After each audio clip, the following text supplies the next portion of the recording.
l'émission Les nouvelles de la CSDL. Aujourd'hui, nous vous présenterons des témoignages d'élèves qui vous parleront de leur école de rêve.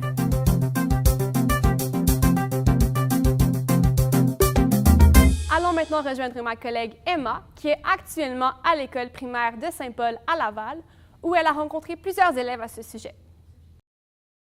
En effet, Véronique, j'ai recueilli plusieurs témoignages qui nous démontrent une grande ouverture d'esprit des élèves et des idées originales à prendre en considération. Jugez-le par vous-même. Comment serait votre école de rêve? C'est qu'on utilise des panneaux solaires, comme ça, on n'a pas besoin de payer l'électricité. Avec l'argent qu'on paye l'électricité, on pourrait faire des sorties pour les élèves. Envie d'avoir une plus grande récréation de dîner.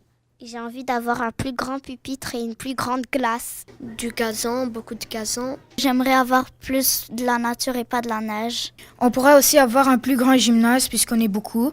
Il y aura plus de matériel sportif et on aura plus une liberté dans le sport. Pour les profs, à la place d'un tableau normal, on pourrait avoir un tableau virtuel. Des fois, on n'est pas obligé d'avoir des bureaux. Que toute l'école serait un ordinateur. À la bibliothèque, il y aurait certaines places où il y aurait des ordinateurs. Plus d'accès à tout ce qui est informatique. Ça serait bien d'avoir une plus grande bibliothèque, donc plus de livres, mais que les livres soient des demandes des élèves.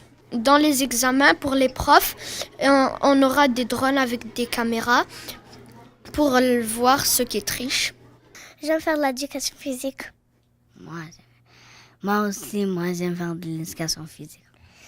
En musique, tu peux choisir l'instrument que tu veux, puis comme il y a des professeurs robots qui viennent pour t'apprendre. Ce serait amusant si on a chacun son réfrigérateur, un petit réfrigérateur. Qu'on ait beaucoup de cours d'éducation physique. Chaque école de Laval, de la commission scolaire de Laval, a un conseil d'élèves où est-ce que les élèves peuvent organiser les activités et aider la directrice. Voilà ce qui m'a fait un reportage. Espérant que ces idées puissent fleurir dans les projets à venir. Ici Emma, en direct de l'école Saint-Paul, Laval. À vous en studio. Merci beaucoup, Emma. Ces témoignages amènent une réflexion très importante. Allons maintenant rejoindre Yakovakis de l'école Saint-Maxime afin de recueillir des commentaires des élèves du secondaire. De mon côté, les élèves ont été très inspirés par le sujet. Je vous laisse le découvrir par ces témoignages. Mon école de rêve serait d'avoir plus de locales de détente. Selon moi, une école de rêve, ce serait une école que tu pourrais choisir les matières qui t'intéressent, qui donneraient une influence à la profession que tu voudrais faire dans le futur. Alors pour moi, une école de rêve, c'est une école qui est plus concentrée sur le sport, où l'activité physique est primordiale, comme toute l'école est en mouvement. Mon école de rêve, ça serait une école où on ait des cours plus amusants que les cours basiques, par exemple comme des cours de cuisine ou des cours de danse et de natation par exemple.